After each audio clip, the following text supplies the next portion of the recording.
Hello dear students, welcome back to our YouTube channel.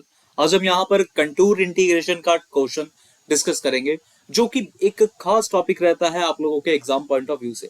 Complex analysis का ये topic बहुत ही बेहतरीन है। अगर आप लोग इंटीग्रेशन करना जानते हैं और थोड़ा बहुत आप लोगों को ट्रिग्नोमेट्री के बारे में पता है, फिर आप लोगों को ये टॉपिक बहुत ही ज्यादा ईजी लगेगा।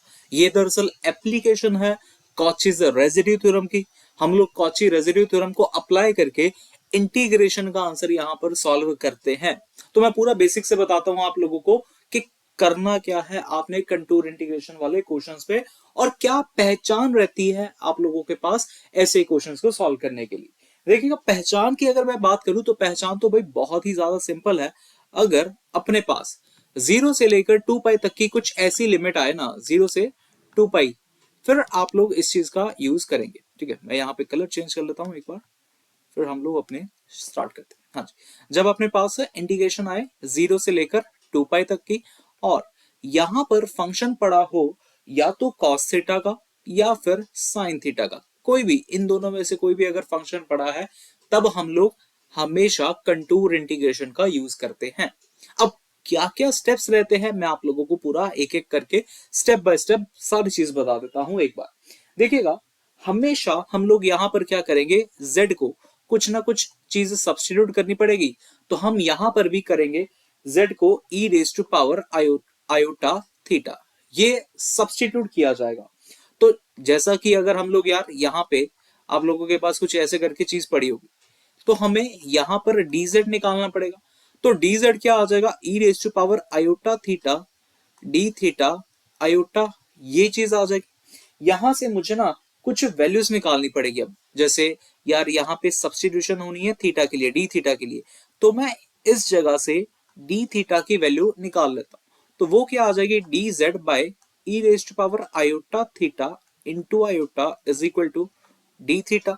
और यहां से अगर e raise power iota theta, ये जो ये वाला लिखा है ना, इसको हम लोग अगर यही वाला जेड पुट कर दे, तो अपने पास डी थीटा की जो है वैल्यू आ गई, d theta is equal to d theta is equal to t z by z iota, ये अपने पास वैल्यू रहेगी डी थीटा की। तो जब भी अपने पास क्वेश्चन आएगा, ये सब्स्टिट्यूशन तो होनी ही चाहिए। पहली सब्स्टिट्यूशन ये रही, z is equal to e raise power iota theta.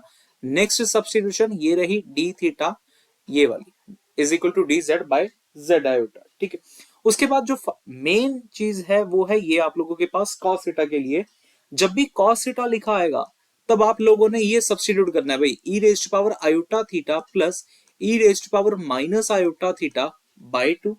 और जब आप लोगों के पास यहाँ पर साइन थीटा लिखा है, तब आप लोगों ने यूज करना है e raise to power iota theta minus e raise to power minus iota theta by 2 iota.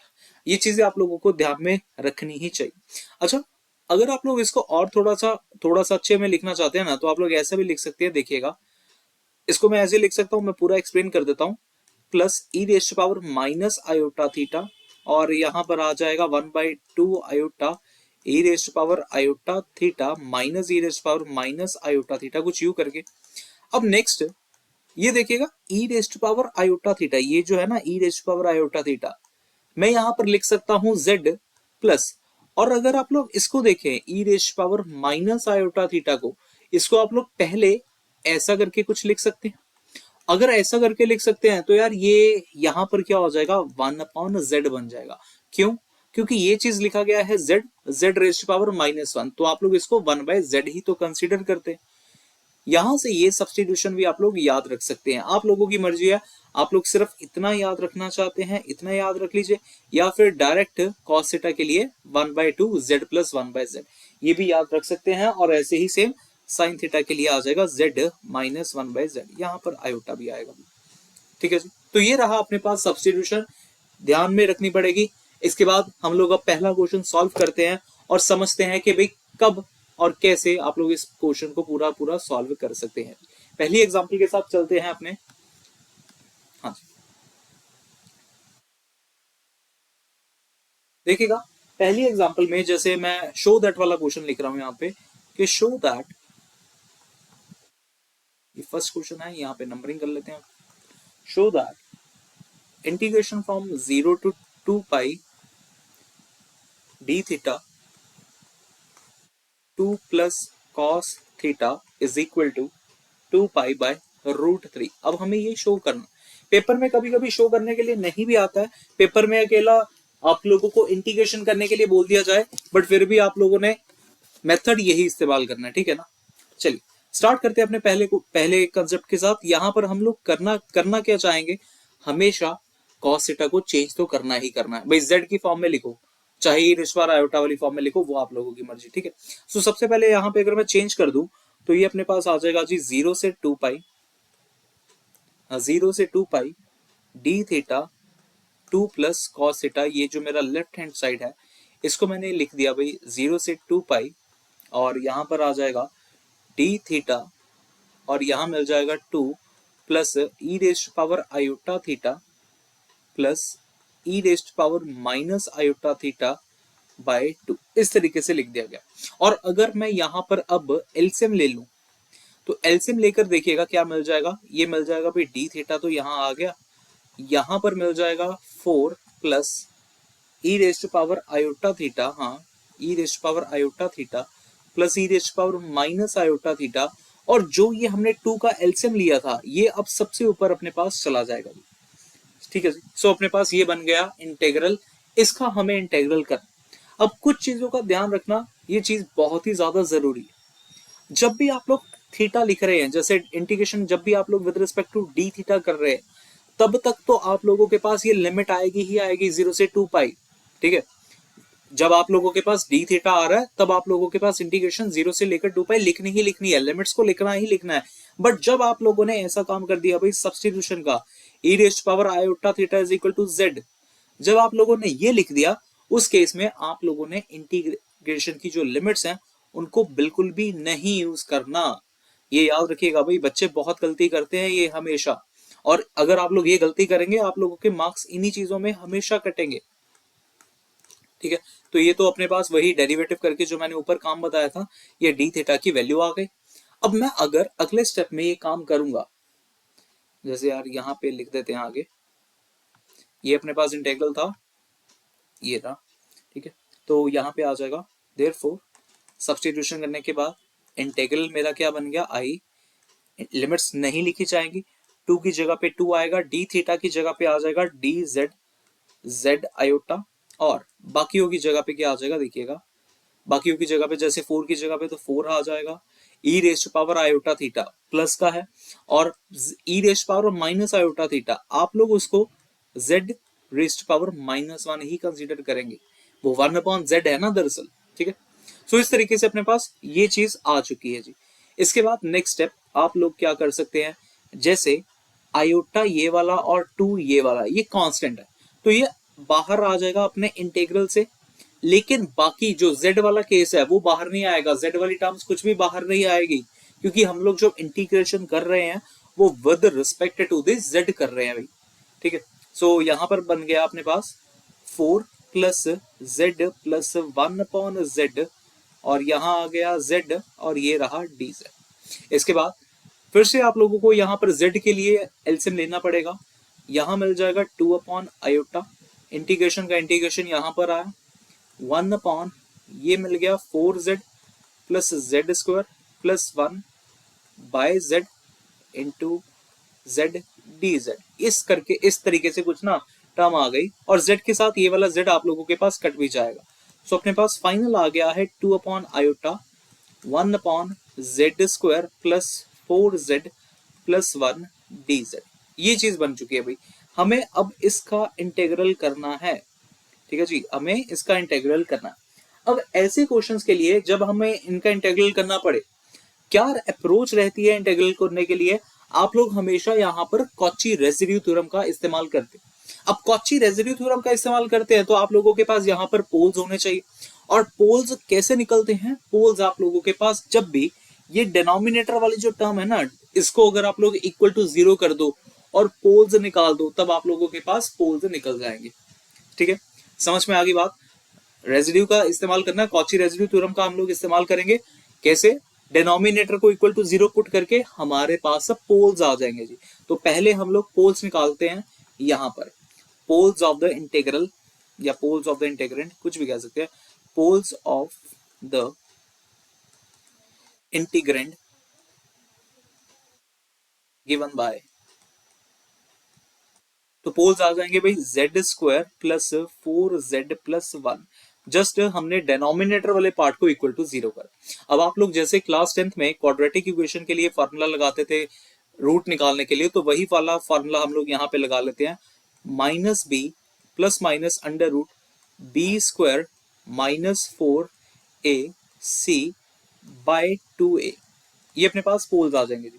और यहां से और अगर इसको सिंप्लीफाई और कर लें, ये बन जाएगा -4 प्लस माइनस, यहाँ पर मिल गया 16 -4/2। और इसको और फर्दर सॉल्व कर लेते हैं भाई, सॉल्व करना बहुत ही जरूरी है। -4 प्लस माइनस √12/2 आ जाएगा। उसके बाद यहाँ पर बन जाएगा -4 और ये काट दीजिए ना आप लोग इसको, -4 प्लस माइनस √12 को सॉल्व करने के लिए आप लोग लिख सकते हैं 2√3 बहुत है, 2√3/2। 2 के साथ ये 2 और ये 2 कट गया।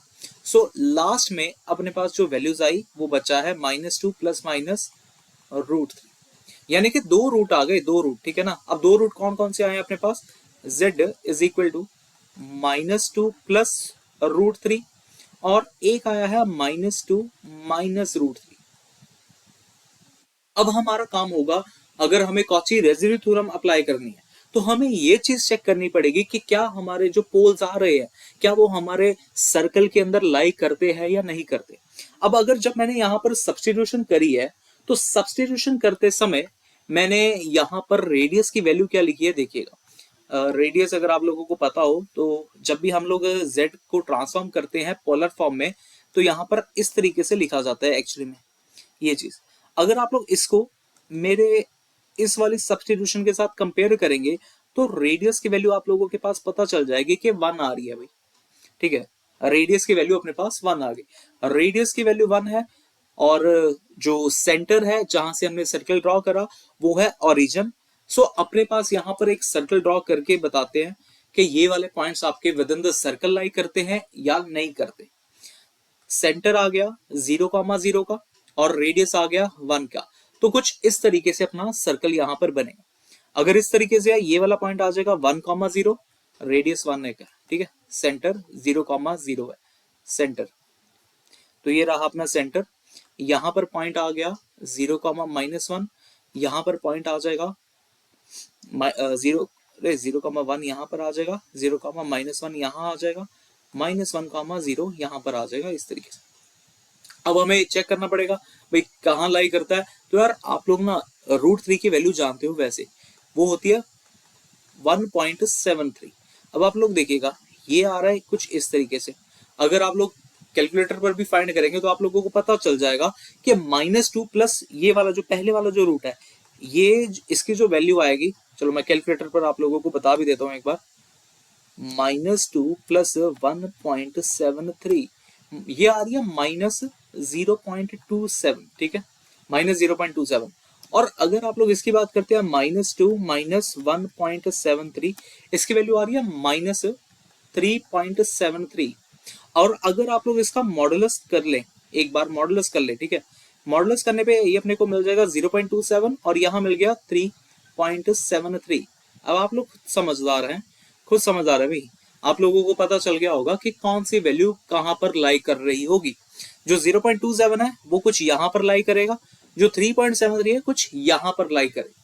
मतलब z is equal to -2 plus √3 point, ये वाला जो पॉइंट है लाइज इनसाइड द सर्कल। अब ये वाला पॉइंट जो है अपना लाई करता है inside the circle and z is equal to -2 minus √3 point lies outside the circle। और ये वाला जो पॉइंट है अपना लाई कर रहा है आउटसाइड द सर्कल। जब कॉची रेसिड्यू थ्योरम की बात होती है तो कॉची रेसिड्यू थ्योरम सिर्फ तभी अप्लाई करी जाती है जब आप लोगों के पास पोल वाला जो पॉइंट है वो लाई करे इनसाइड द सर्कल।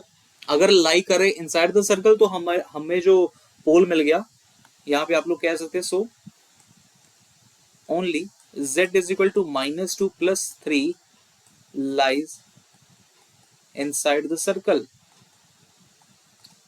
ठीक है, अगर ये लाई कर रहा है तो हम लोग इसके अकॉर्डिंग अपना अब रेजिड्यू निकालेंगे, क्योंकि लास्ट में अगर हमें कॉची रेजिड्यू थ्योरम अप्लाई करनी है, आप लोग वहां पर भी लिख सकते हैं भाई, ऐसा करके लिख सकते हैं by using Cauchy's residue theorem, और फिर आप लोग रेजिड्यू निकाल सकते हैं, चाहे पहले ही आप लोग रेजिड्यू निकाल दीजिए, वो कोई प्रॉब्लम नहीं है। ठीक है, सो पहले मैं यहाँ पे रेजिड्यू निकाल देता हूँ।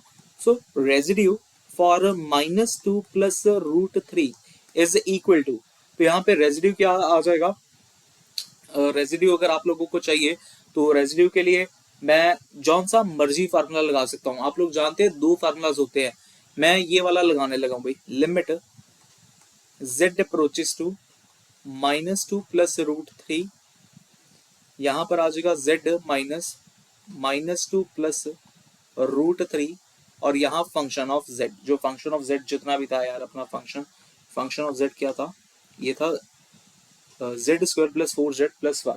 ठीक है, z² यहाँ पे 2/i था, और यहाँ आ जाएगा z² + 4z + 1, ये आ जाएगा जी। यहाँ पे और थोड़ा सा इसको सॉल्व कर लेते हैं, लिमिट z अप्रोचेस टू -2 + √3, यहाँ पे इसको ब्रेक कर लेते हैं, z + 2 -√3 2/i, और यहाँ पे अगर आप लोगों ने इसके फैक्टर्स बनाए थे, अभी हमने यहाँ पे फैक्टर्स बनाए ना इसके, मैं आप लोगों को इस रूट को लिखने का भी तरीका बता देता हूँ। जैसे हमने यहाँ पर इसके फैक्टर्स बनाए कुछ यूं करके, ये जो रूट आए ना, फैक्टर्स नहीं roots, z is equal to -2 + √3, एक तो ये आया, एक आया z इज इक्वल टू -2 -√3। आप लोग यहाँ से z + 2 -√3 इज इक्वल टू 0, और यहां से z -+2 + √3 इज इक्वल टू 0, ये करके इस तरीके से भी लिख सकते हैं। अगर इस तरीके से लिख सकते हैं तो यार यहां पर भी तो यही काम हो सकता है ना, z + 2 -√3, एक तो ये आ जाएगा, और एक लिखा जाएगा z + √2 + √3। ये समझ में आया होगा आप लोगों को कैसे लिखा है यार, जब आप लोगों के पास यार रूट होते हैं ना x - a x - b = 0, तो आप ऐसे ही करते थे यार। अगर नहीं पता कोई बात नहीं, आप लोग मुझे फिर से कमेंट बॉक्स में बता देना कि सर ये वाला स्टेप नहीं समझ में आया, एक दोबारा से बता देना। बट आप लोग इतने मैच्योर हैं कि आप लोगों को ये चीज समझ में आनी चाहिए। इससे क्या होगा, हमारे पास ये चीज और ये वाली टर्म कट जाएगी। अगर ये टर्म और ये टर्म कट गई है तो नेक्स्ट आप लोग कर सकते हैं, limit z approaches to -2 + √3 2/i, और यहाँ पर बचा क्या अपने पास, z + 2 + √3, ये चीज बच गई। अब आप लोगों का काम होगा भाई लिमिट चेक करना कि क्या हमारी लिमिट आ रही है या नहीं आ रही। तो अब हम लोग लिमिट निकाल के देख लेते हैं। तो यहाँ मिल जाएगा 2/i, यहाँ आ गया भाई z की जगह पे सब्स्टिट्यूट करेंगे, लिमिट -2 + √3 + 2 + √3, इस तरीके से -2 के साथ +2 अपना कैंसिल हो जाएगा यहाँ पे, तो हाँ ये तो कैंसिल हो गया भाई, और यहाँ पे मुझे मिल गया 2/i, और यहाँ आ गया √3 + √3 2√3 आ जाएगा अभी। फिर 2 के साथ इस 2 को काट दीजिएगा, तो अपने पास ये आ गई है वैल्यू 5। तो ये रेजिड्यू एट -2 + √3 हमें मिल गया 1/√3i। समझ में आ गया जी सबको, बता दीजिएगा। मैंने बहुत बार देखा भाई आप लोग वीडियो को लाइक नहीं करते हैं, वीडियो को जरूर लाइक करिए भाई, ऐसा ना हो कि मैं आप लोगों को कराता रहूं और आप लोगों के लाइक्स ना हो, शेयर ना हो वीडियो के साथ। शेयर भी करना है आप लोगों ने अपने दोस्तों के साथ भाई। बस लास्ट स्टेप रह गया, ये क्वेश्चन लेंथी होते हैं, एक सम को आप लोगों को कम से कम यहाँ पर 10 मिनट लग जाएंगे। मैं समझा रहा हूँ इसलिए मैं थोड़ा समय ज्यादा ले रहा हूँ यहाँ पे। अब लगा लेते हैं भाई अपनी residue theorem by Cauchy residue theorem. तो भाई कॉची रेजिड्यू थ्योरम आप लोगों के पास देखिएगा क्या मिलेगा, जिसका जो रिजल्ट था भाई ये था 2πi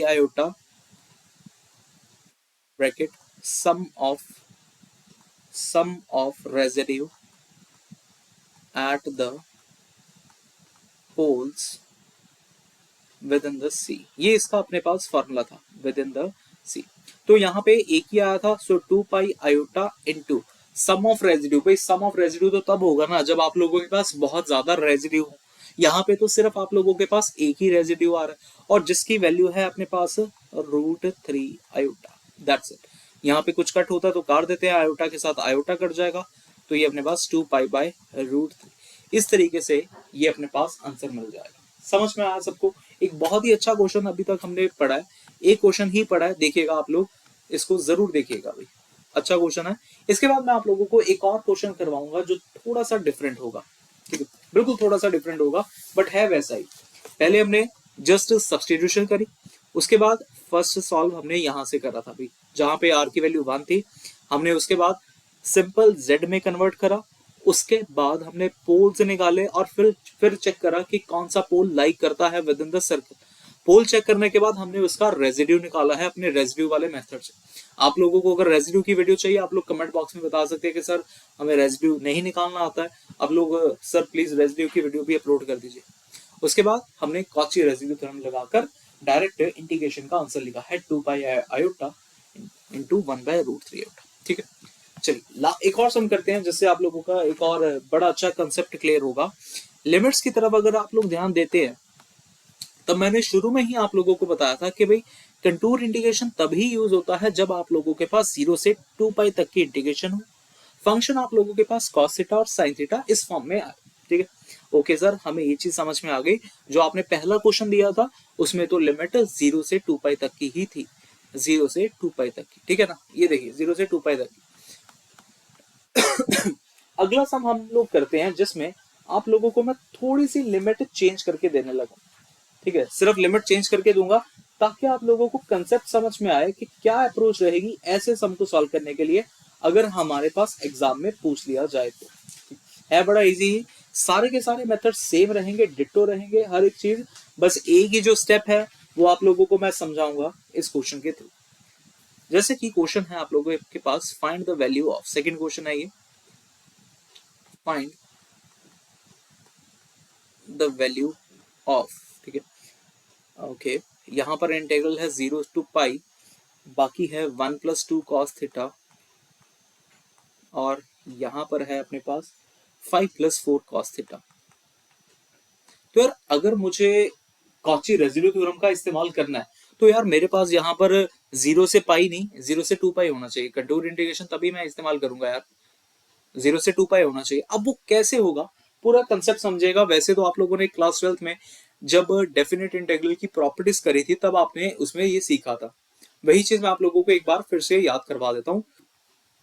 यहाँ पर आप लोगों के पास आ जाएगा यार, आप लोगों ने ये प्रॉपर्टी पढ़ी होगी, जब भी मैं पहले इंटीग्रेशन की प्रॉपर्टी लिख के देता हूँ, 0 to 2a f(x)dx। अगर अपने पास कुछ ऐसा आंसर पड़ा आप लोग इसको ऐसे लिख सकते हो, 2 टाइम्स 0 to a f(x)dx लिख सकते हो। जब तक आपने ये लिखा आप लोगों के दिमाग में आएगा सर वो तो कुछ ऐसी प्रॉपर्टी थी ऑड और इवन के लिए थी, आप लोग ऐसा करते थे ऑड और इवन में। नहीं यार, ऑड और इवन के साथ एक और प्रॉपर्टी थी। ऐसा करने के लिए ये चीज दोनों LHS और ये RHS को इक्वल प्रूफ करने के लिए एक चीज और होती है यहाँ।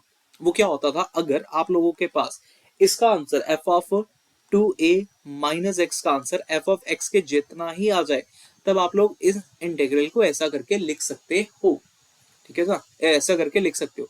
अब मैं आप लोगों को यहाँ पे पूरा एक्सप्लेन करता हूँ कि क्या चीज मैं कह रहा हूँ आप लोगों को।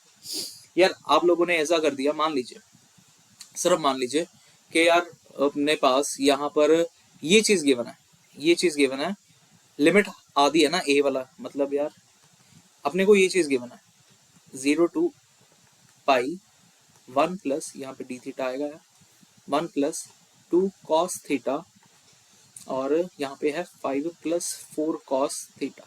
ये चीज है, मैं ये कह रहा हूँ कि अगर आप लोग यहाँ पर इसको ऐसा भेज दे 1/2 0 to 2a f(x)dx is equal to 0 to a f(x)dx। अब जरा खुद सोचो यार क्या गिवन होगा आप लोगों को, बिल्कुल आप लोग सोचो क्या गिवन होगा भाई, ये चीज ना, ये चीज अगर गिवन है मुझे ट्रांसफॉर्म करना है इसमें, तो मुझे कैसे ट्रांसफॉर्म करना पड़ेगा भाई, पहले मैं चेक कर लेता हूँ एटलीस्ट कि क्या ये चीज हो रहा है या नहीं हो रहा। वैसे तो यार ये होगा ही होगा, ठीक है ना, होगा ही होगा। अगर 0 to π लिमिट आई है ना, गारंटी है, आप लोगों डायरेक्ट याद रखना चाहते हो डायरेक्ट याद भी रख सकते हो, वरना इस प्रॉपर्टी से चेक भी कर सकते हो, f of 2a minus x is equal to f x. ठीक है, चलो चेक करवाता हूँ मैं आप लोगों को। यहाँ पे मेरा फंक्शन है ये सारा का सारा फंक्शन ये है, एफ ऑफ थीटा है 1 plus 2 cos theta 5 plus 4 cos theta. तो मुझे अब यहाँ पे एफ ऑफ 2a चाहिए। देखो यहाँ पे क्या लिखा था 2a, तो 2a वाला क्या आएगा भाई 2 पाई आ जाएगा, 2 pi minus theta, 2 pi minus theta करने पे 1 प्लस 2 कॉस थीटा की जगह पे हम लोग 2 पाई माइनस थीटा कर देंगे, और यहाँ पर भी same 5 plus 4 cos 2 pi minus theta कर देंगे। समझ में आया, थीटा की जगह पे जस्ट 2 पाई माइनस थीटा कर।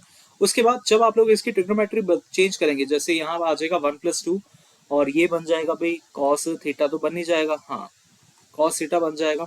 यहाँ पर आ जाएगा 2 pi minus theta, cos fourth quadrant में आप लोगों के पास पॉजिटिव होता है, 2 पाई माइनस थीटा पे वो फोर्थ क्वाड्रेंट है, ये फोर्थ क्वाड्रेंट है, तो यहाँ पे तो ये मिल जाएगा। सेम चीज यहाँ पे 5 प्लस 4 कॉस थीटा।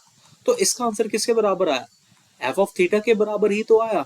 अगर एफ ऑफ थीटा के बराबर आया, हेंस मैं यहाँ पर इसी इंटेग्रल को, जो मुझे ये इंटेग्रल गिवन था 0 टू ये वाला है, इसको ऊपर कर देता हूँ, 0 to pi 1 plus 2 cos theta 5 plus 4 cos theta, मैं इसको इस प्रॉपर्टी के अकॉर्डिंग, ये जो मैंने यहाँ पे ये लिखी है ये वाली, इसके अकॉर्डिंग मैं चेंज करके अपना सारा का सारा आंसर वैसा ही बना दूंगा। 1/2 लिमिट को मैं डबल कर दूंगा, 0 टू 2 पाई कर दूंगा यहाँ पे, और बाकी फंक्शन तो अंदर सेम ही रह जाएगा, 1 plus 2 cos theta 5 plus 4 cos theta. बात समझ में आई सबको, समझ में आ गया ना पूरा। बस ये काम जरूरी था, 1/2 को यहाँ पे मल्टीप्लाई करवाना था। आप लोग पेपर में डायरेक्ट भी कर सकते हो, अगर ये चीज शो करना चाहो आप लोग ये चीज शो भी कर सकते हो। इसके बाद फर्दर स्टेप जो है सारे के सारे वो सारे के सारे सेम ही रहेगी। तो जैसे अपने पास यहाँ पर इंटेग्रल आया है 1/2 0 to 2 pi 1 plus 2 cos theta, यहाँ पर मिला 5 plus 4 cos theta d theta. Substitution कर देते हैं, z का वैल्यू क्या था, z का value e raise to power iota theta था, और d थीटा का वैल्यू क्या रहता है, d थीटा रहता है अपने पास dz बाय आयोटा z। ये फिक्स है, अगर ये फिक्स है रख देते हैं भाई यहाँ पे 1/2 0 टू 2 पाई। अभी तो मैं 0 टू 2 पाई ये सारी, हाँ पहले चलो पहले ट्रिग्नोमेट्री को ही बदलते हैं, कॉस थीटा को ही चेंज करते हैं, e raise to power iota theta, e raise to power iota theta plus e raise to power minus iota theta by 2, और यहाँ आ जाएगा 5 प्लस 4 कॉस थीटा, फिर से e raise to power iota theta plus e raise to power minus iota theta by 2। इस तरीके से आप लोगों ने सिर्फ और सिर्फ ट्रिग्नोमेट्री को चेंज कर। उसके बाद 2 और ये कट जाएगा, यहाँ पर ये और ये कट जाएगा, बन क्या गया अपने पास, बन जाएगा 1/2 0 to 2 pi 1 plus e raise to power iota theta plus e raise to power minus iota theta upon यहाँ मिल जाएगा 5 plus 2 e raise to power iota theta plus e raise to power iota theta, और यहाँ पे d theta. अभी तक मैंने theta लगाया हुआ था इसीलिए लिमिट के लिए 0 टू 2 पाई ही लिखा है। अब नेक्स्ट स्टेप पर जाकर मैं z की फॉर्म में जब लिखूंगा तो लिमिट्स मेरी हट जानी चाहिए, पेपर में आप लोगों को भी हटानी पड़ेगी, वरना आप लोगों का भाई मार्क्स कट जाएंगे, मैं सीधी सी बात बता रहा हूँ आप लोगों को। सो आई अपने पास बन गया जी 1/2, यहाँ पर आ जाएगा 1 plus e raise to power iota theta की जगह पे z, e raise to power minus iota theta की जगह पे z इनवर्स, यहाँ पर 5 प्लस 2, यहाँ आ जाएगा z, यार माइनस था ना यहाँ पे माइनस, तो यहाँ मिल जाएगा z plus z raise to power -1, और d थीटा की जगह पे dz बाय आयोटा z, ये चीज मिल जाएगी। समझ में आ गया सबको। थोड़ा सा और सिंप्लीफाई करके अगर मैं लिख दूं, मैं सिर्फ आप लोगों को थोड़ा सा सिंप्लीफाई करके दूंगा, आप लोगों ने अपना आंसर कमेंट बॉक्स में बताना है कि भाई इसका आंसर क्या आया, ठीक है। इसके बाद हम लोग खत्म करेंगे, ये आप लोगों के लिए बाकी का होमवर्क है अभी। 1 प्लस z प्लस 1/z, यहाँ मिल गया 5 प्लस 2 z प्लस 1/z, और यहाँ पे dz बाय आयोटा z, ये तो है ही। आप लोग 1/2 आयोटा को कॉमन निकालना चाहते हैं, आयोटा को कॉमन निकाल दीजिए, लेकिन z को कॉमन बिल्कुल ही नहीं निकालना। यहाँ मिल गया z, ये मिल गया z square plus 1 by z, और यहाँ मिल जाएगा अपने पास 5z कर दे, हाँ 5z कर देते, 5z प्लस ओके, यहाँ पे मिल जाएगा भाई 2z स्क्वायर प्लस 2, और ये आया z, और यहाँ मिला था dz बाय z ये। अब आप लोग इसको और इसको काट दीजिए, और फिर बाकी का सारा आप लोगों के पास आ जाएगा 1/2 आयोटा, 1/2 आयोटा, यहाँ आ गया z square plus z plus 1, और यहाँ पे मिल जाएगा मल्टीप्लाई, हाँ यहाँ पे ऐसा छोड़ देते हैं 2z square plus 5z plus यहाँ पे आ जाएगा 2, ठीक है। सो ये रहा आप लोगों के पास पूरा इंटीग्रल सॉल्व करने के लिए। काम क्या करेंगे, पोल निकालेंगे। एक पोल तो भाई बहुत इजी है, z इज इक्वल टू 0 आ जाएगा, और एक पोल आप लोगों के पास निकलेगा 2z square plus 5z plus 2 equal to 0 कर। समझ में आता है ना, पोल निकालना ही है यार। पोल निकालने के बाद आप लोगों ने कॉची रेसिड्यू थ्योरम अप्लाई करनी है। बस एक चीज का ध्यान दे लेना कि भाई आप लोगों के पास कौन सा रूट लाई करता है विद इन द सर्कल। अगर आप लोगों के पास 2 रूट लाई करेंगे, तब उस केस में आप लोगों के पास आंसर जो हो जाएगा वो कुछ ऐसा हो जाएगा 2 pi iota sum of residue. Sum of residue का मतलब भाई अगर अपने पास 2 पोल आ रहे हैं, 3 पोल आ रहे हैं, उनको उनके रेसिड्यू को हमें सम करना पड़ेगा। हिंट दे देता हूँ, चलो एक और हिंट दे देता हूँ यार, पोल निकाल के बता देता हूँ। आप लोगों के पास जो पोल्स आ रहे हैं, एक तो भाई z इज इक्वल टू 0 आया, यहां से भी आप लोगों के पास जो पोल आ रहे हैं वो आ रहे हैं -1/2 और 2r, ठीक। अब आप लोगों का काम है खुद चेक करना कि भाई कौन कौन से जो पोल्स हैं वो आप लोगों के with in the circle like कर रहे हैं। सर्कल का जो सेंटर रहेगा वो 0,0 ही है, और रेडियस का जो वैल्यू है वो 1 ही है। समझ में आ गया, बहुत है इतना हिंट आप लोगों के लिए। तो कमेंट बॉक्स में आंसर करना मत भूलिएगा। Thank you so much for watching the video. Have a good day. मिलते हैं नेक्स्ट वीडियो में। Take care, bye bye.